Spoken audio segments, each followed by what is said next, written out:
Welcome to the Counterweight podcast. I am Doug Rogers, your host, and I'm excited to share these stories of vision, passion, and growth leadership in digital health. I am focused on speaking to and learning from founders, growth, and operational leaders across the healthcare space about their journeys and lessons learned.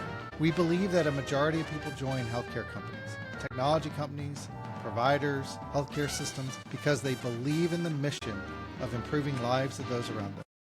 We will discuss with our guests their why for digital health. We will learn about success and challenges and what they learned from these events for themselves and for their teams. We will also discuss what tips and tricks these leaders use to help keep them positioned for success, as well as how they balance the tension between mission and margin. Join us each week for a new episode with our guests. You can find us on Apple Podcasts, Spotify, YouTube, and LinkedIn under the name The Counterweight. Subscribe, like, follow, and give us feedback as we go along. Now on to our show. Hello and welcome to The Counterweight. My name is Doug Rogers and I'm joined by my co-host Russell Stover, and we are very pleased to welcome Dr. Michael Turken, founder of My Doctor Friend. Oh, by the way, we're going to explain that. It means just what it sounds like, but there's a whole lot more to it. Michael, we are extremely pleased to have you. Welcome to the pod. Why don't you take a moment, introduce yourself, describe what My Doctor Friend is, and then we'll dive right in. Sounds great. First of all, so delighted to be here. Thank you both for having me on. So My Doctor Friend is a co-pilot designed for patients. I love that. I need that. Yeah. But actually, I have that. I downloaded the app. It is on my phone. I just want to put a plug. I did download it. I created an account. So yes, love it. Thank you so much. Yes, we launched the app just a few weeks ago. Really, I set out to create something I hoped all of my patients would have access to. So I work in an urgent care clinic, and I just see every week people get sort of lost before they even engage with the healthcare system. And so that was the original problem we tried to solve. And since we launched the app, we've learned a lot from seeing what people need beyond just sort of navigating that first mile of care to better understanding their health plans, understanding when to re-engage with the healthcare system, managing the health of other people in their family. Yeah. So, and Michael, you practice right now. You work in an urgent care center. Tell the audience about your background, because I know that you've worked in technology before. So this is not something that you've been dreaming of for some period of time. Yeah. Well, maybe you have been, but it's not that you've been dreaming of jumping into the world of high technology. You've had some experience in this arena. Yeah, thanks for that. Yes, not my first rodeo in the tech space. So I've been in health technology really since I was a medical student. I think what got me really fired up about the opportunities in health technology was just seeing how, really for me, diagnosis was kind of the end for healthcare technology. I just saw how unsafe this process was for patients and how even the best medical centers really struggled to get timely diagnoses for people. And so, shortly after finishing my training, worked as a hospitalist at Stanford, and then I joined a place called Forward. So they were a tech-enabled direct primary care practice. Sadly, they shut their doors, several months ago. But there had, got the incredible experience of essentially building a healthcare system from scratch. We built personal health records for patients. We built electronic medical records for our clinical staff, and really thought we're trying to think ahead to the time we're now living in, when AI would be much more powerful than it was at the time. And then after Forward, went to Omada Health, helped launch their programs for people with diabetes and hypertension, and really sort of got familiar with how does remote patient monitoring work? Where does it work? Where does it not work so well? And then my next stop after that was working at Google, worked on wearable devices, health data platforms, the next version of the personal health record. We can talk about that. And then last place I worked was on the Google search team, which really gave me sort of insight into what has Dr. Google and the team behind Dr. Google been thinking for a long time, and where have they sort of seen needs that were not yet addressed. So yes, I will say I came into My Doctor Friend already having a lot of sort of strong ideas about what was needed and where our technologies were falling short, but I've still learned a tremendous amount since starting this journey. With My Doctor Friend, just take a moment. When someone like myself downloads the app, what is the experience and outcome that you're hoping that I have as a consumer of healthcare, and in the engagement that you're wanting me to have with the app from a healthcare perspective? Yeah, it's a great question. without doing sort of a live demo, Yeah. The idea behind My Doctor Friend is, I think at its surface, it initially looks similar to any sort of AI chat interface, although the system behind is quite a bit deeper. The basic problem we're trying to solve, I think, across, not knowing what your specific health concerns might be, I will say that the primary problem we're trying to solve is people worried about their health. I think in general, Yeah. at various times in our lives, depending upon what health concern we might have, we just have a lot of worry. Am I doing the right thing? Am I talking to the right people? Am I taking sufficient action? And our healthcare system has always been designed around scarcity. And so the cost of that is that people have to live with a lot of worry between visits. And so I think the primary problem that we try to help people with is how can we help people be less worried? Make sure that, a new symptom crops up today, they have at least the beginning of a plan, whether it's just to monitor that new symptom. So say like a cough that you've had for 2 days. Can we say, hey, watch this for a few more days, see if it gets better, if it gets worse. And if it doesn't, come back and we can talk about next steps. I think that's at a fundamental level what we're trying to help people with. And then there are all the things that sort of ladder on top of that. Yeah, so that's been my experience when I've used it, and I kind of I would, as a plug, I would recommend anyone listening to this to go give it a shot because it really is very easy to use. And I think, whenever I think about your history, I've tried to, put myself in the perspective of, the patient and the provider as much as I can. I've never been a doctor, but I think that you've spent a lot of time with pretty large organizations that have been smaller organizations that are growing, or a very large organization like Google that are approaching consumer health technology with the ideas of kind of trying to transform the nature of the relationship between the health system and the patient around tools and technology. And I think it's an interesting space to be, obviously right now, because there's so many things that are going on. But I'm curious, what are some of the lessons that you think have been learned over the years from approaches that large tech organizations have taken to try and engage with consumers? What are some of the things you think they've gotten right and some of the things they've gotten wrong whenever they try to actually engage with consumers? And maybe we talk about patients, consumers, but just people, whenever they try to engage with people to take ownership of their health. Yeah, that's a fantastic question. The last, I would say, 5 years have been just tremendously exciting. And I think some of the things we learned in the past, we have to maybe sort of think again. We're living sort of through a major paradigm shift in technology. I think large companies have always seen healthcare as an enormous opportunity. How can you not? I mean, it's an enormous industry. I think the question has always been for the bigger companies is what is their appetite for risk, right? And the risk comes from all different kinds of places, whether it's regulatory risk, legal risk, reputational risk. And, Google has taught, I think, the whole industry, ways that this can go wrong. And I think it tremendously affected sort of Google's position and how it sort of navigates the health space, right? Because this is no secret, but health-related search, and search was the main revenue driver for Google, still is, was anywhere from 5 to 7% of their traffic.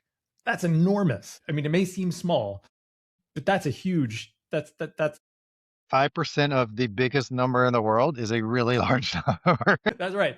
I didn't know it was that high. That's amazing.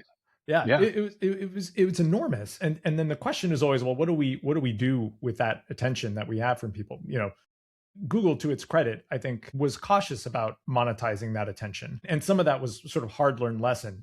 They realized that, the bigger you are, the more people start to worry about what other motives you might have. And so I think traditionally, most of the big companies have been pretty risk averse in the consumer health space. And a lot of what they've been trying to do is sort of avoid negative attention and hopefully get some positive attention.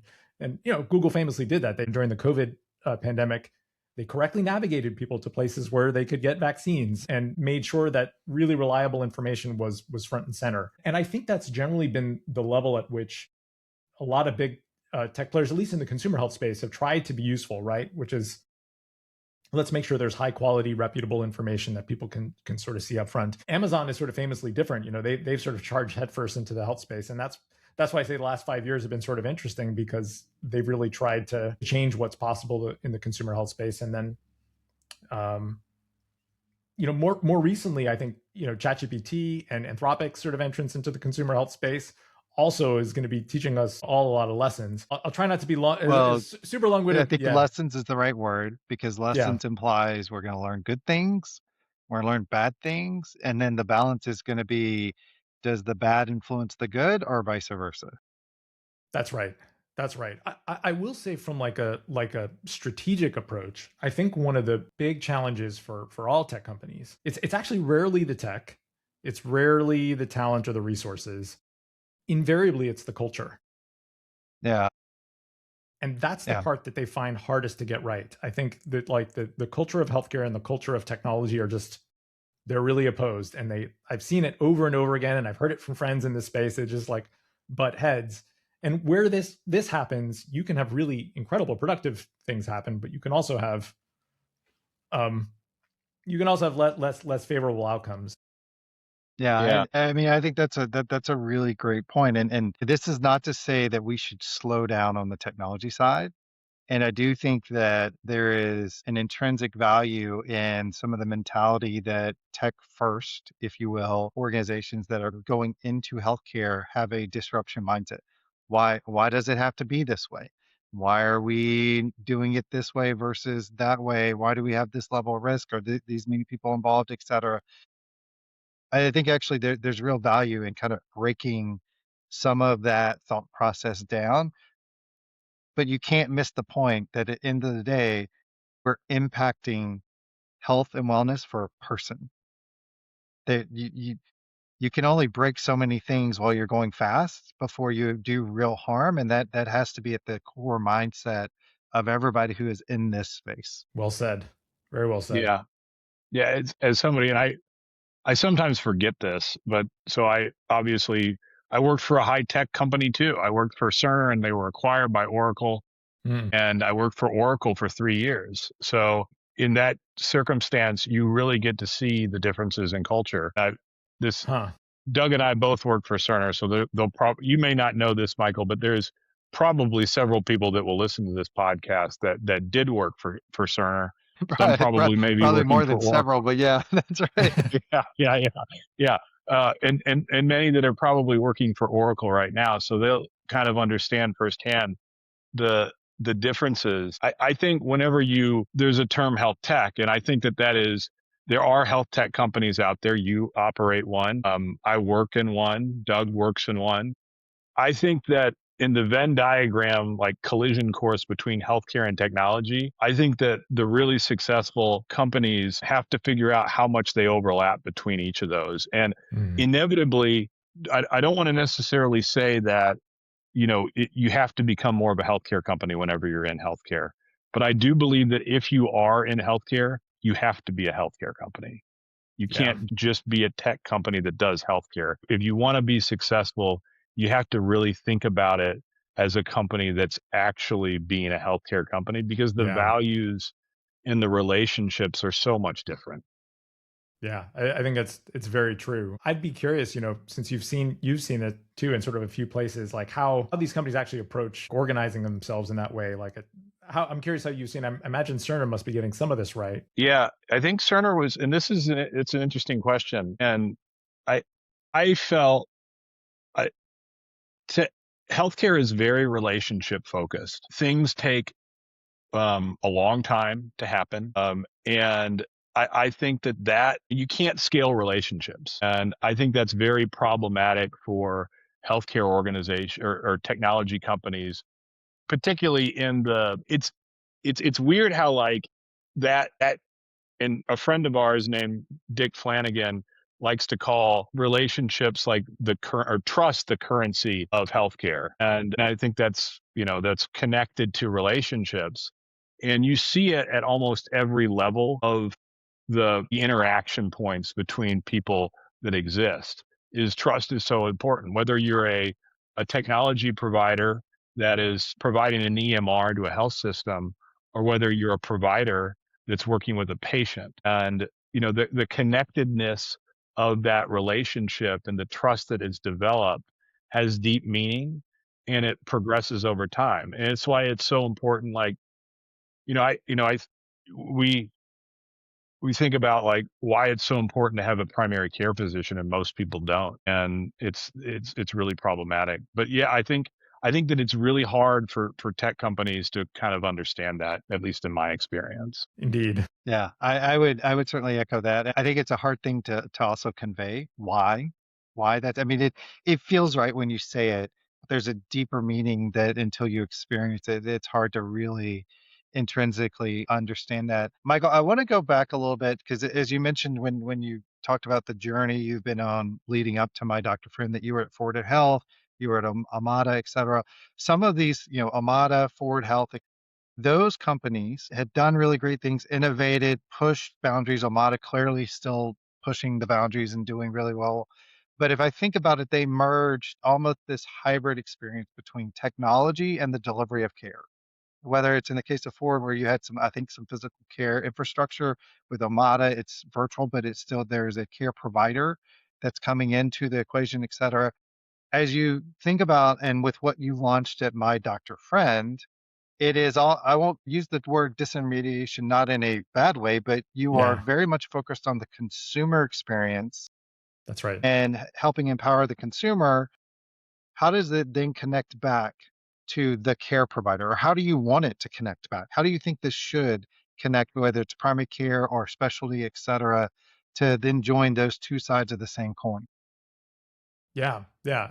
Great question. Well, the first step for for us, we're trying to keep this a focus as long as Yeah. possible, is patience. Yep. I think one of the hardest reasons, I would say, like the most common reason why sort of products end up not meeting people's expectations in the healthcare space is that you're trying to design for so many different end users.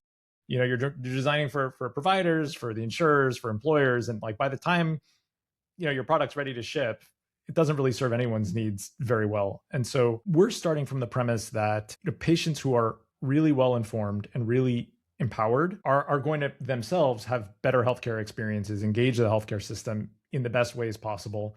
And then when it is time to meet the providers, whether it's a primary care provider or a specialist, that interaction between the patient and the specialist and the provider is going to be as good as it possibly can, as effective as it possibly can. That's the goal.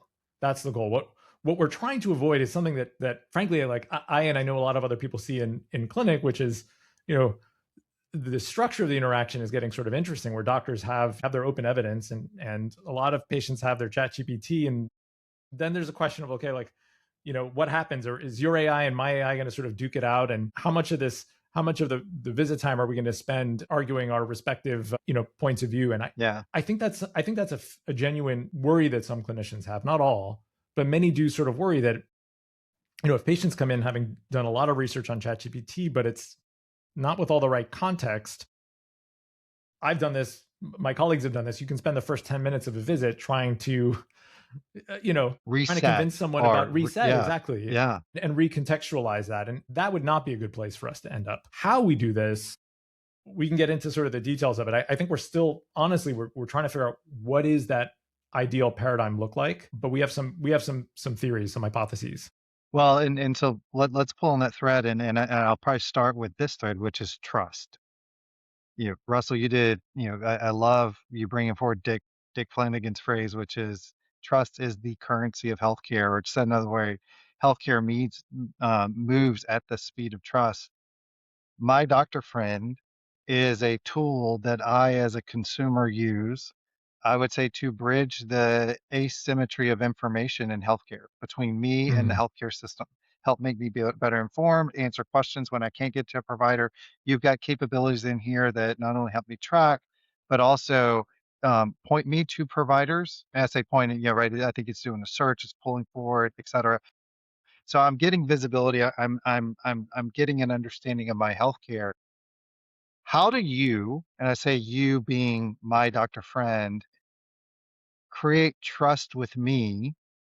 And I'll separate that from what other bigger firms are doing, like an OpenAI with now ChatGPT for Health that answers a lot of questions, or just Googling it, or Claude, et cetera.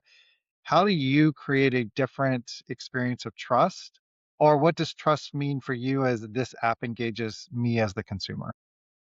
I love that. Love that question. So this is sort of the sort of tremendous irony of building with this extremely powerful Yeah. technology, which I think of it.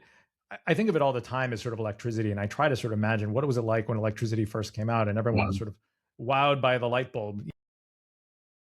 Surely, no doubt, people were electrocuting themselves left and right. You know, trying to better better light up their kitchens. So we have this incredibly powerful technology, and its shortcomings have been well publicized, right? Um, these models, even the best of them, they hallucinate. Dr. Wachter, I like his term better in his book that just came out. He uses the term bullshit. They bullshit a lot, and Mhm. they also are sycophantic. So they Yes. sort of want to agree with you, and they also have amnesia. They forget things, right? So the three of these things combined are arguably our biggest challenges when it comes to building trust through a product. And I think these are the problems to solve. And so we tackle this sort of trust minefield in a few different ways. The first is not really necessarily visible to people, and that is that we use sort of multi-agent architecture. So we don't use a single model. We don't just use an OpenAI model or an Anthropic model. We use at a minimum 3 models, often more. And what this does is it decreases the likelihood that one model may hallucinate, but the other one is very likely to catch it. So people using my Dr. Friend won't see that. It's Yeah. not, we don't advertise it It's anywhere. yeah. Okay. But it's sort of behind the scenes. And I think we hear this from our members who use my Dr. Friend, that they just get better answers. My Dr. Friend asks better questions, it gives better answers. But then I would say the second pillar for us is design. So we try throughout the experience to tell people, use this technology carefully. It makes mistakes. And more than just like a tiny disclaimer at the bottom that says, which a lot of the other providers say, this model makes mistakes, check its work. We have this feature, we call it the confidence meter. And Yeah. it's partly It's really rules cool. based. Oh, thank you. Yeah.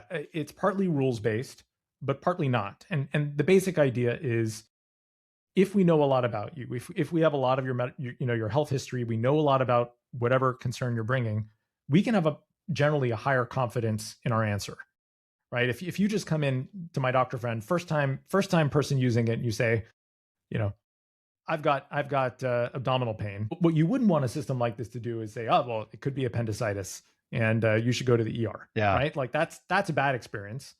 What might be a better experience is saying, well, it could be appendicitis, but my confidence level in that is about 10% because I don't know anything about you. I don't know if you're 20 years old or 90 years old, right? Like that's a sort of better design.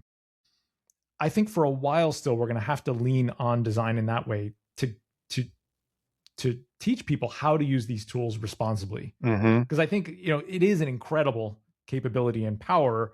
Part of designing trustworthy systems is helping people to understand, when do these things work well and when can they fail. Yeah. I'm going to take a step back for a moment and stand on a soapbox, figuratively, not literally.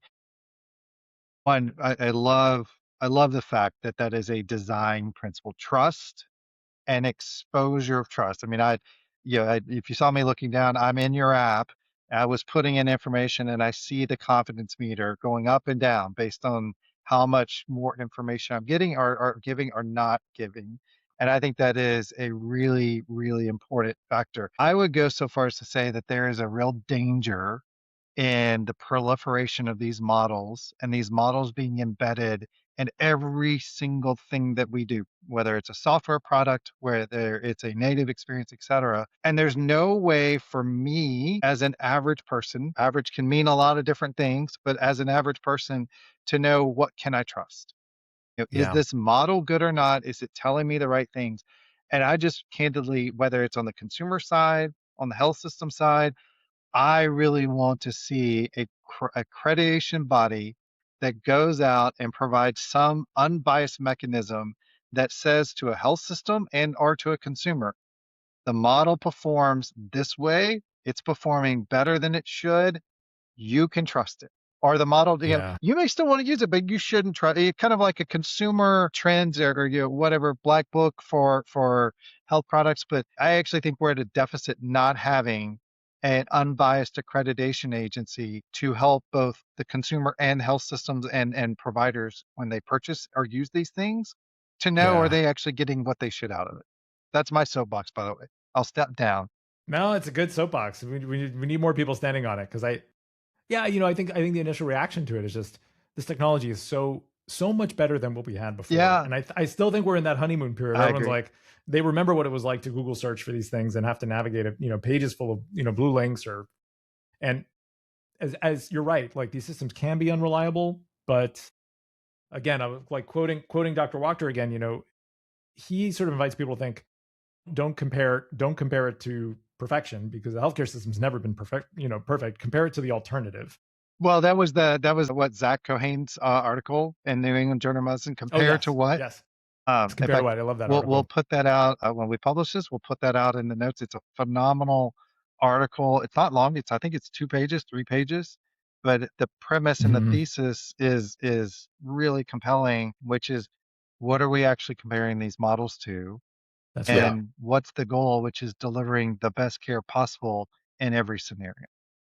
That's right. And the other part of this, I think, is people are starting to study this in more rigorous ways. And I think that's the positive news. I mean, at first, everyone was throwing medical licensing exams at these models and seeing how well they perform. And everyone was, patting themselves on the back saying, wow, look how well these models perform. And then it sort of dawned on everyone, wait a second, people don't interact with these only doctors would interact with models these ways. Most people don't ask questions like a medical licensing exam does. So they're starting to think more rigorously about, well, if someone is going to have this long-term relationship with AI, how can you measure quality not just over a single question answer pair, but weeks or months, a year of conversations.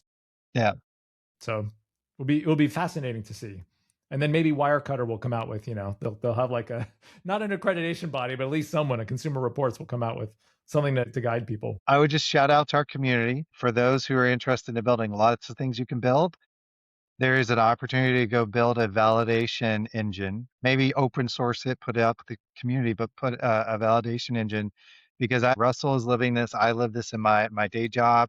Health systems are rushing to buy systems that provide agentic capabilities to get to interface in the delivery of care. The more that they can validate trust, the better they will feel comfortable doing it and the consumer will feel comfortable. Yeah. Couldn't agree more. I couldn't agree more. Go ahead, Michael. I was going to sort of add like what I think we need. I'll put even more specific plug because I would love this. Selfishly, we'd like this for my doctor friend. We try to, I think I'm not alone here. I think a lot of digital health companies have been starting to do this with AI is they try to validate their models by using AI to simulate a patient.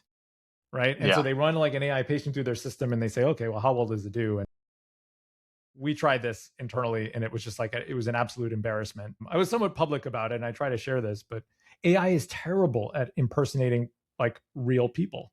It's very good at giving, you think about the answers you typically get from ChatGPT or, perfect sentences, no grammar mistakes, really clear. Most people just don't talk that way. And getting the AI to sort of act in the way a typical person would, it's nearly impossible for AI to do. So I think someone needs to do is like, rather than everyone's focused on the AI doctor, someone needs to make the AI patient. Shout out to the community. Yeah, I know. You heard it here first. That's a really compelling idea. Michael, I want to turn back to just for a moment from origination to where you are now, and then obviously where you're going. You have been in some phenomenal organizations. You are still a practicing physician. You are seeing patients. You're delivering care today, and you are building a technology company. What is it like to build? Because you're on the West Coast, right? You're in California. Yeah. Right? You're in what people think of as the Mecca for building. I think the perception of people like Russell and I who live in Kansas City, that you just walk out the door and there's a VC throwing checks. Oh, you do this, you do this, you do this.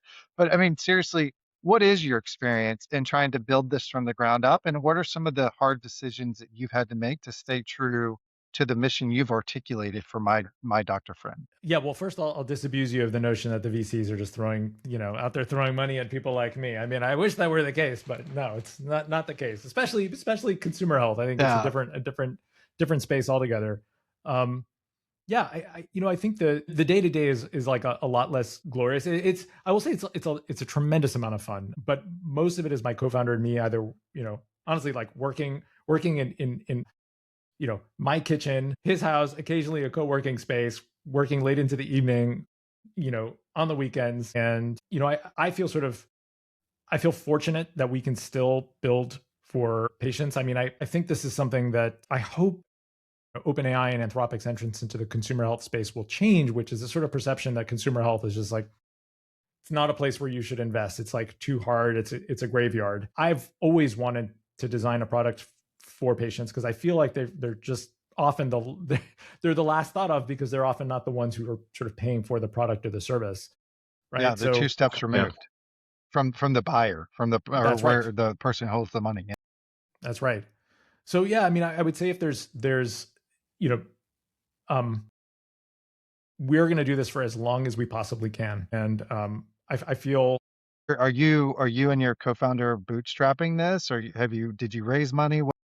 But yeah. So we've had a couple angel investors that have sort of helped us sort of get things started, but still bootstrapping quite a bit. Yeah.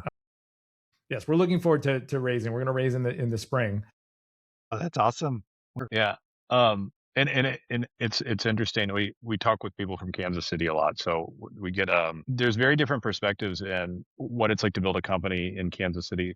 There's a lot of parallels, but there's also differences just based on the nature of the financing and the people arrangements in the different parts of the country. One question I'd be curious to get both your takes on this is, I'm sure you're both followed sort of Doctronic's sort of pilot with AI sort of prescribing, and this is, it's not in the Bay Area, it's in Utah. And curious what you think, how much of innovation in this space is going to be more driven by sort of local regulatory environments or openness to experimentation than sort of traditional, the traditional, like everything happens on the coasts.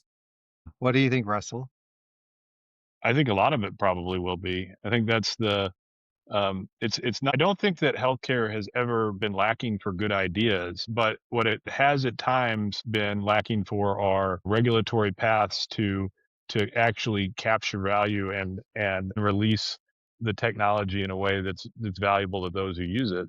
I think it's interesting that it just popped up that way. I think that there's something to that. You can usually find when you're working in sales and you're out in marketing, you find very specific patches where a particular technology makes a lot of sense. And you go and you try to filter through the market that way.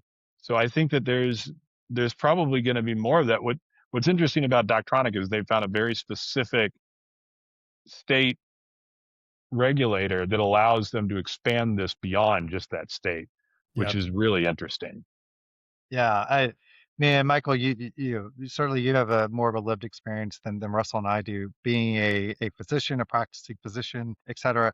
I think what I was surprised by, even though Russell and I, we've been in healthcare technology, I don't want to date ourselves, but many, many moons, if you will, both the power and the flexibility that resides in state regulatory bodies as it applies to the practice of medicine, the licensure across different roles, and especially around the prescription piece.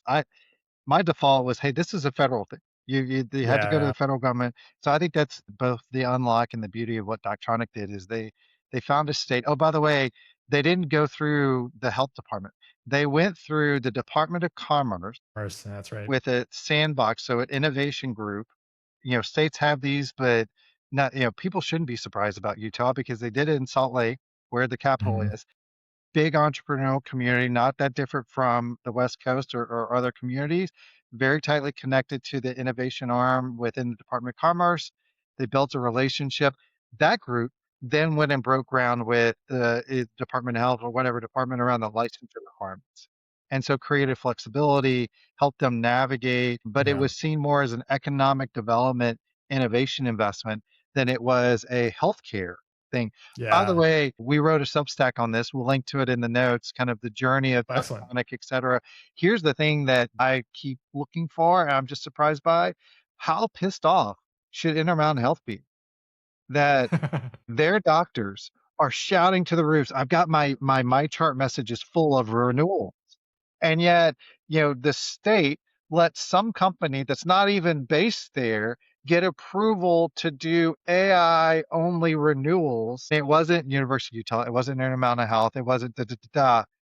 I mean, that's the real question I have is why, not? Why were you not at the forefront? And how upset are you because you let somebody else take the innovation and, quite frankly, the productivity gains that all of your doctors are clamoring for? That is, yeah. Yeah. What do you think, Russell? You have to think. I do wonder. Like, that's a great question, Doug. And I don't.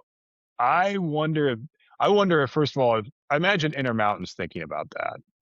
Well, they have to now. I mean, right. And I mean, I imagine part of this is they don't have a product, but they have a vendor and they have multiple vendors. They could have brought the vendor to the table that they were, sorry, Yeah. it surprises me. Yeah. Well, and it is. And I do what I think I wonder if other health systems are thinking about that too. And, the opportunities that they have knowing their local market and how they can, be specific in the way that they deploy technology to it. I did have a question for Michael. I'm curious. So it, I think so. Doctronic, and this is related.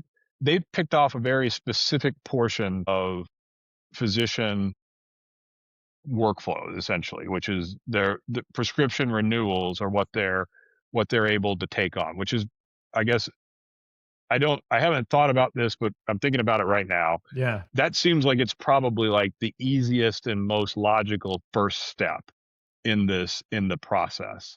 But there's more complex parts of that. Writing a new prescription and the diagnostic process are more complex and more upstream. How do you think that might unfold? Where do you think, what do you think might be next in terms of the opportunities for automating portions of the provider workflow? Yeah, it's a great question. I wonder if a good place to look is the sort of roadmap that nurse practitioners and PAs took to increase the scope of their practice. There are a few famous studies, but probably the landmark one is this Burlington randomized control trial. I think it was in mid 70s. Okay. And if you look at that and sort of Doctronic's initial research plan, they're really, really similar. It's like a very sort of narrowly scoped. In the Burlington study, they looked, I think it was only a couple practices and maybe like a handful of nurse practitioners. They looked at medication prescription patterns across a really narrow set of medications. And it was more of a question of sort of, is this non-inferior? Interesting. To physician-led care. And they had physicians overseeing, all of this care too. So there was that additional sort of safety guard in place. And ultimately the regulatory argument that was made is, hey, there's not enough care to go around. Yes, we don't have, randomized controlled trials with, tens of thousands of patients or hundreds of practices, but, probably good enough. Let's proceed. And so I suspect the same thing is going to happen here.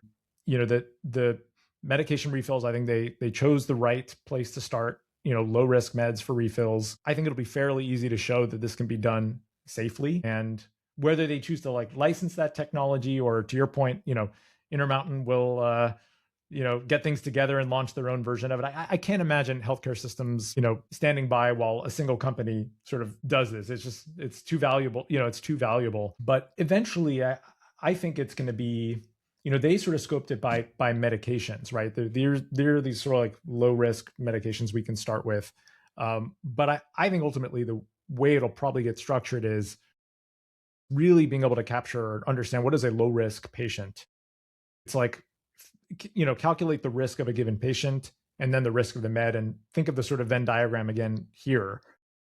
And more sort of low risk encounters will be automated. So they're starting with refills, but just to give you a concrete example, if you're someone in, your early 40s, the only problem you have is cholesterol that's high and you want to start a statin because you have, let's say, a family history. Yes, there's like a simple lab you need to get. You want to, monitor, do a little basic monitoring, but that's a low risk medication. We can probably start it. And so I think that's the way it's probably going to go is they'll say, hey, if you're low risk or like, early diabetes, we can start a simple medication like metformin, right? That's going to happen faster, I think, than people. Yeah. That path makes a lot of sense. it's similar circumstances, like you mentioned, that have happened in the healthcare industry before. So that's kind of what it's useful to study that. And then what I think is interesting is how fast is it going to happen? Nobody knows that, right? That's Well, the yeah. I think you're right. No one knows. I will say there's a story I think that's like very instructive here. It's also kind of like a funny story about sort of automation in primary care. Kaiser for some time has had these where they call them order sets. You're probably familiar with this. They have order sets for diabetes. So if you're a new patient in Kaiser system, you get diabetes.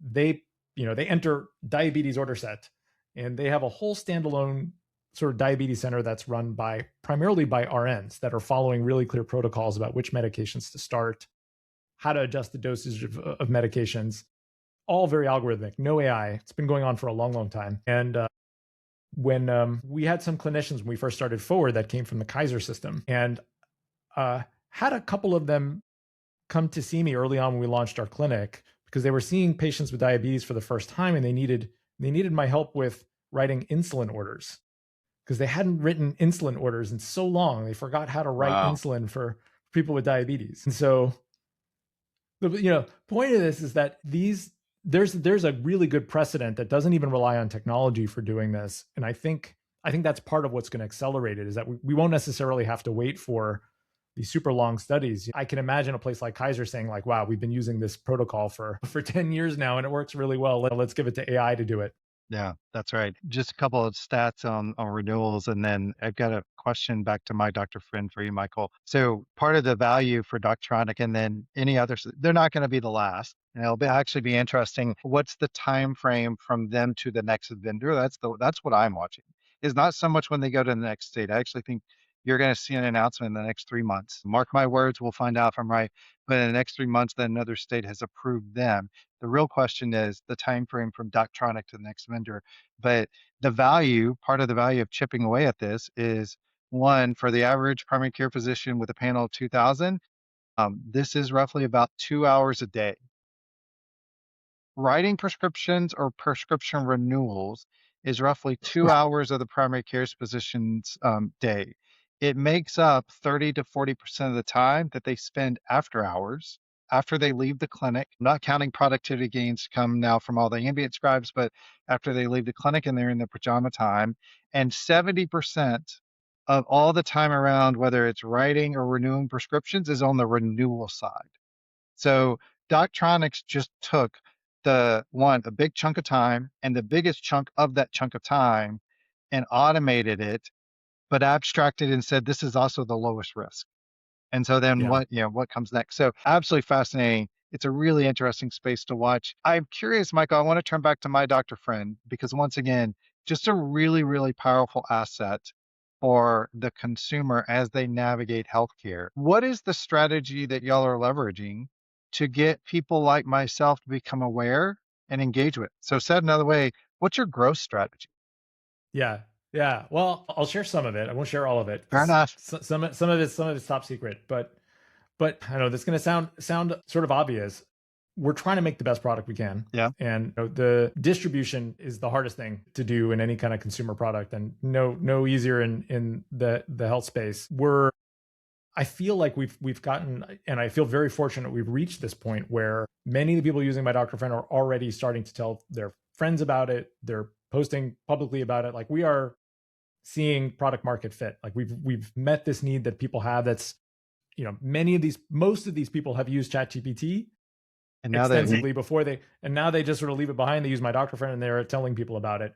And I think that's part of how we've been able to get this earned media. And we're mentioned in the New York Times and then twice in NPR. Congratulations, by the way. That's super awesome. Thank you. Super awesome. Thank you. Yeah, no, it's a boon for a small outfit like ours. By the way, what a drop off to go from the New York Times to the Counterweight. So like we feel impressed now that we've got. Oh my gosh, no, not at all, not at all. No, my gosh, this is my first podcast, as I mentioned. I'm honored to be here. Yeah, so product led growth, I think is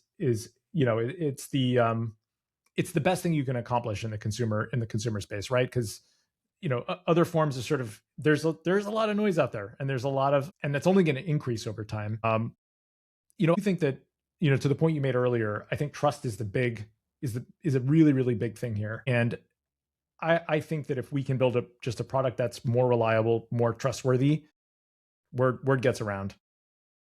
That very compelling message. And I hope for our community, they hear that loud and clear because it strikes me, Russell, we've heard this from a number of guests now, that as you build a company, there's no substitute for the dedication and just maniacal focus on the product being right for the person, the entity that Right. you're selling to. You may cover a lot of ills around a go-to-market strategy, a sales team, et cetera, but that is a band-aid on our approach if you don't have just a well-executed, well-built product that somebody truly gets value out of. And I think those are words of wisdom for our listeners, for our community, Yeah. as they think about their own endeavors. Very wise words. So, Michael, we've covered a lot of ground. And I would encourage, we'll drop this in the notes when we publish the pod. The link to go download My Doctor Friend. I would encourage everyone who listens to this, you should download it, you should create an account, you should interact with it, find out what your own experience. I mean, what I've heard from you, Michael, is not so much take this at my word, but go experience it and validate that the trust is deserved. So please, That's right. for our members, do that. Go see if this is valuable to you. I think you will find that it is. But as we bring this to a close, I would just want to fast run 3 questions, 2 related to what we've been talking about. Russell has no idea what I'm about to do, so this is even better. Okay.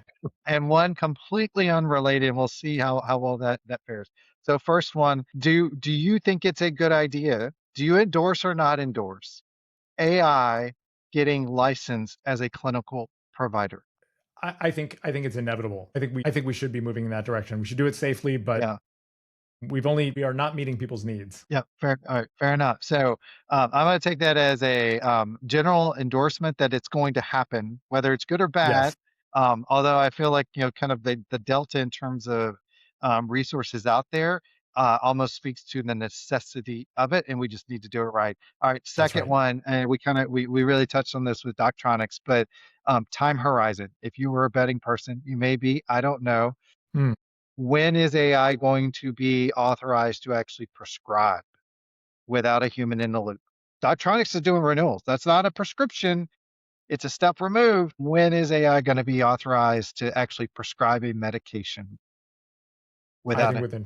I think within 5 years. 5 years. All right. Yeah. Fantastic. Possibly sooner. Yeah. I would not bet against that. I would not bet against that. All right. Third and final question. We were talking, Michael, before we started the pod. I commented on how much I loved your microphone. And you said part of this was because you got into music during COVID, et cetera. Yeah. When you go listen to an artist, who's the artist that you are most excited to go listen to? Live or just like on, Let's say live. You're going to go actually spend money to go see them in person. Okay. Jacob Collier.